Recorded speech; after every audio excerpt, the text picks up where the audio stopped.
ان کو صرف 5 یا 10% جو کرپٹ مافیا ہے پاکستان کا وہ کنٹرول کر رہا ہے.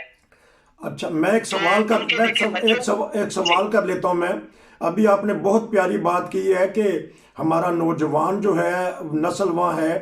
پڑھے لکھے بھی ہیں تو لیکن ہم نے دیکھا ہے کہ وکلاء میں جنہوں نے قانون نافذ کرنا ہے تو اس میں بھی بعض ایسی چیزیں آ جاتی ہیں. آپ نے کہا کہ تعلیم کی کمی ہے, ہمارے ڈاکٹر بھی ایسی حرکتیں کر جاتے ہیں, ہمارے وکلاء بھی کر جاتے ہیں, ہمارے علماء بھی کر جاتے ہیں. تعلیم کی کمی ہے یا شعور کی کمی ہے؟ یہ جی نصیر صاحب بیسکلی شعور کب آتا ہے؟ شعور کے لیے لیڈرشپ بیسکلی چاہیے ہوتی ہے. تو یہ لیڈرشپ جو عمران خان اگر ہم دیکھتے ہیں تو اس کے کیونکہ وہ بائی برتھ ایک لیڈرشپ کوالٹی اس کے اندر ہے تو اس نے پھر شعور کو عوام کے دلوں میں بٹھایا. اب جو وہ چیزیں اندر ان کے خوف یا جو ان کو یہ چیزوں کا پہلے نہیں پتا تھا وہ سارے روز روشن کی طرح آیا ہے. اب عوام ان کرپٹ حکمرانوں, جرنیلوں اور میڈیا مافیا اور یہ ساری عدل و نظام کو بھی سمجھ گیا. اب ان کا ساتھ کسی صورت نہیں دیں گے یہ آنے والے وقتوں میں. تو دیکھیں گے ہو سکتا ہے کہ یہ اللہ تعالیٰ ان چیزوں سے ہمارے ملک کی قوم کی ترقی اللہ تعالیٰ لے کے آئے. اور ملک جو اتنا ہمارا پیارا ملک ہے, ہم پردیش میں رہتے ہیں تو کم از کم اس ملک کی ترقیاں کوئی ہم دیکھ لیں یا ہماری آنے والی نسلیں کم از کم دیکھ لیں کہ حفاظت کے ساتھ ملک پاکستان جا سکیں, کوئی خوف فکر نہ ہو کسی قسم کا. وہاں تو اب جاتے ہوئے بھی عام پاکستانی کو بہت خوف والی فضا ہے کہ وہ جانے سے بھی ڈرتا ہے اور خوف یہ کا عالم ہے کہ جانا بھی چاہیے کہ نہیں جانا چاہیے. ہاں کیونکہ وہاں کے رہنے والے بھی غیر محفوظ ہیں اور جو باہر سے جاتے ہیں تو ان کے تو اوپر زیادہ خطرہ رہتا ہے. لیکن آپ یہ بتائیے گا کہ عمران خان سے کہاں سے غلطی ایسی ہوئی ہے کہ 3 سال بعد ان کی چھٹی کرا دی گئی, ہاتھ رکھنے والوں نے ہاتھ اٹھا دیا, یا واقعہ ہی ان سے ایسی غلطیاں ہو رہی تھی کہ جو ریاست پاکستان کو نقصان دے رہی تھی بقول ان کے جو لانے والے تھے؟ جی اس میں نصیر صاحب یہ جہاں تک پس منظر دیکھا جائے عمران خان جب آیا ہے تو پاکستان کی ہسٹری میں دیکھ لیں کہ پوری جو انڈسٹری ہے پاکستان کی روزگار کا سلسلہ, تعلیمی کے لحاظ سے ساروں کو فیسلٹی مہیا کرنا, کالجز کے اندر تعلیم کا ایک رجحان. اس کے بعد اگر آپ دیکھا جائے تو سب سے بڑا جو ریاست کا کام کیا ہوتا ہے کہ ایک عدل کا قیام ہوتا ہے اور دوسرا قیام ہوتا ہے اس کی صحت کا خیال رکھنا اور روزمرہ کی ضروریات کا ذمہ دار حکمران ہوتا ہے. تو یہ جو انہوں نے اپنا ایک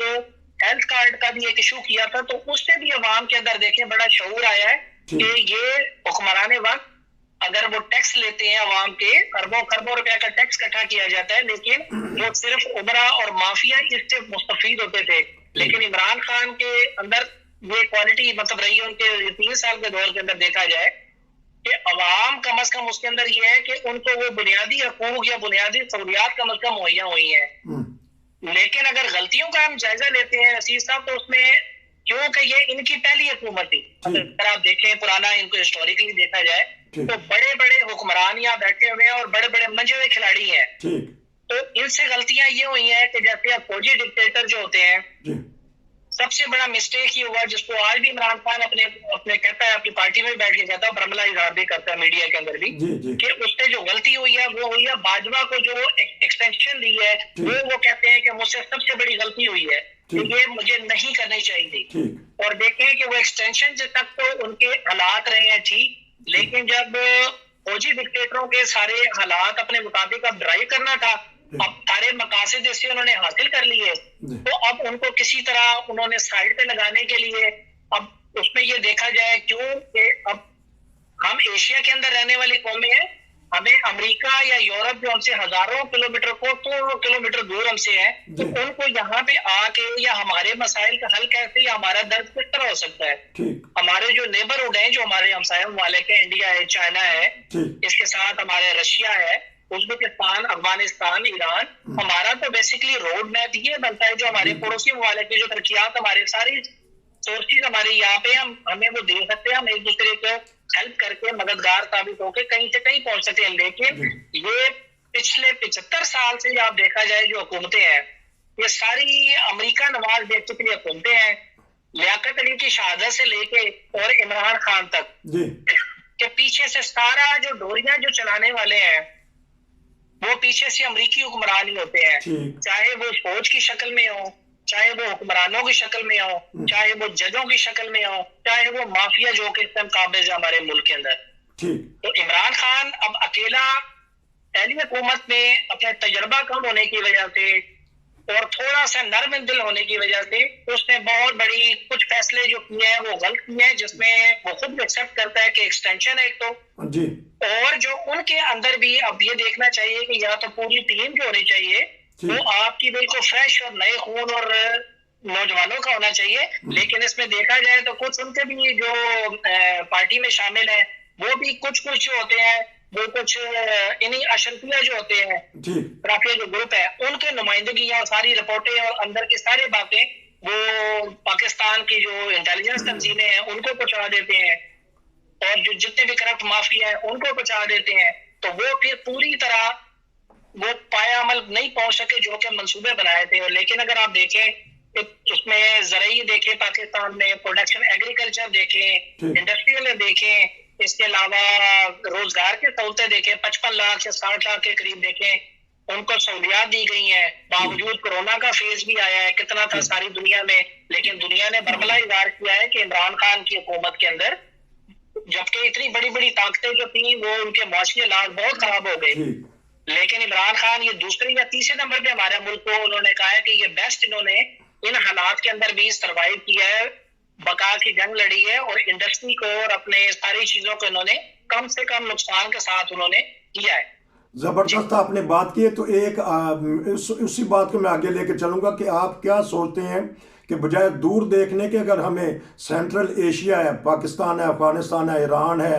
یا جو بھی آپ نے ریاستوں کا بتایا ہے، اگر یہ آپس میں مل جائیں جس طرح یورپ مل گیا ہے، ویزا فری کر دیں یا ٹریڈ فری کر دیں یا ایک دوسرے کو سہولیات دے دیں، تو پھر ہمارا ایشیا کا یہ خطہ جو ترقی کر سکتا ہے. بتائیے گا. جی رشید صاحب، اب یہ بڑی حیرت انگیز میں بات بتاؤں، یہ بیسکلی جو حکومتوں کے اندر توڑ موڑ ہو رہی ہے یا لیڈروں کو ہٹایا جا رہا ہے یا اپنے من پسند حکمرانوں کو لایا جا رہا ہے، یہ بیسکلی یہ ایک ورلڈ گیم ہے. یہ صرف پاکستان میں نہیں ہے. اب آپ یہ دیکھیں کہ اب پاکستان کے اندر تختے کو اٹھا کے اپنی حکومت کو وہی اپنے جو چیلے ہیں اور نمائندے ہیں جن سے ڈوریاں ان کی ملتی ہیں ان کو لایا گیا. ہم کیونکہ قریب ملکوں میں رہتے ہیں تو اب دنیا 2 حصوں میں تقسیم ہو چکی ہوئی ہے بیسکلی. یا تو آپ نے ایک یورپین گول کے اندر بلاک کے اندر رہنا پسند کریں گے تو ان کے پھر آپ کو مقاصد پورے کرنے ہوں گے، یا پھر آپ کو چائنا جو آنے والی سپر طاقت ہے آنے والے وقت ہی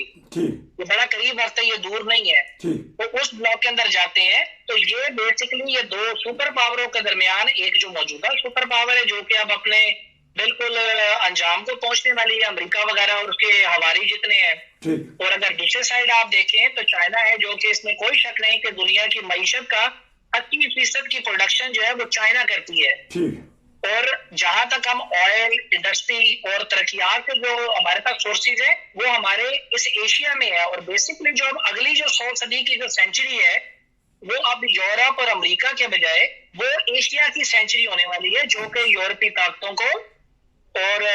جو سارے جو دوسرے ممالک ہیں وہ کسی طور برداشت نہیں کر پا رہے. اصل حقیقت چھپی ہوئی یہ ہے کہ اب جو سینچری اور 100 سالہ ترقیات جو آئندہ آنے والی ہیں وہ ایشیا کی بیسکلی یہ ترقیات ہونی ہے. اور جو امریکہ اور یورپ اور جو ان کے ہمارے جتنے ہیں وہ ڈکلائننگ ٹرینڈ پہ ہے. اب آپ دیکھیں ہم لوگ یورپ میں یہاں ممالک میں رہتے ہیں، یہ کتنے ترقی یافتہ ہمارے ممالک سے تقریباً 200-150 کلومیٹر یہ 150 سال اپنی ترقیات میں آگے ہیں، لیکن ان کے اندر دیکھیں کہ معاشی بحران حالات کیا ہے کہ جاب نہیں مل رہی، مہنگائی اپنے 25-30% عروج پہ ہے، آئل ان کے پاس نہیں ہے، گیس ان کے پاس نہیں ہے، لیکن کیونکہ یہ ڈیپینڈنٹ امریکہ کے ہیں تو ان کو ساری مصیبتیں اور تکالیف برداشت کرنی پڑ رہی ہے. ایون یہاں ہم جرمنی میں رہتے ہیں، پہلے حالات ان کے روس کے ساتھ سارے سلسلے ٹھیک رہے ہیں، لیکن روس کو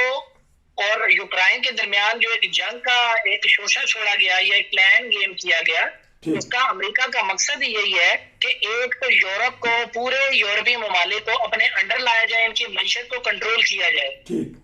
دوسرے نمبر پر اب اپنا کوئی نہ کوئی ایک ایسا ایشو ہونا چاہیے جہاں پہ جنگی حالات ہونے چاہیے، جنگی سلسلے، تاکہ ان کی انڈسٹری، ہتھیاروں کی ترسیل اور ہلاکتیں ہوتی رہے اور ان کے کہیں سے کہیں ان کے کرنسی لیول جاتا رہے. لیکن اب ایشیا کے ممالک، آپ عرب ممالک کو دیکھیں، سعودی عربیہ، بحرین، قطر، UAE وغیرہ دیکھیں، چائنا دیکھیں، ایران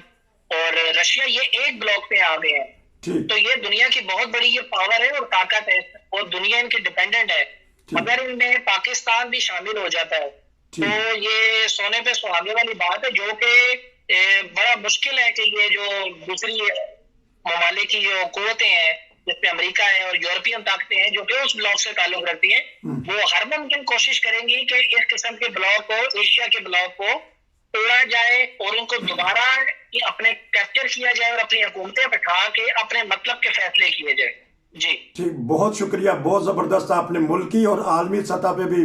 تبصرہ کر دیا. انشاءاللہ آپ سے رابطہ رہے گا. ناظرین، یہ تھے ہمارے بہت ہی پیارے تبصرہ نگار، تجزیہ نگار. امید ہے ان کا تبصرہ آپ کو پسند آئے گا. کمنٹس ضرور کیجیے گا. چوہی صاحب، انشاءاللہ آپ سے دوبارہ ملاقات ہوگی. تیاری رکھا کریں. آپ جو اچھی نظر رکھتے ہیں بین الاقوامی طور پہ، ملکی حالات پہ،